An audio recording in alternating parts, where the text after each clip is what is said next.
potentially dangerous weather situations, specially built receivers are automatically activated to warn of the impending hazard. Tests of these receivers normally are conducted by the National Weather Service every Wednesday around noon.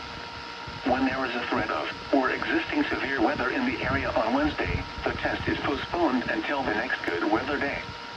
The warning alarm transmitted over this and other NOAA radio stations in southern Wisconsin will normally be activated for watches and warnings that affect the following Wisconsin counties: Richland, Vernon, Adams, Juneau, Marquette, Waushara, Winnebago, Calumet, Manitowoc, Sauk, Columbia, Green Lake, Fond du Lac, Sheboygan, Dodge, Washington, Ozaukee, Iowa, Dane, Jefferson, Waukesha, Milwaukee, Lafayette, Greene, Rock, Walworth, Racine, and Kenosha.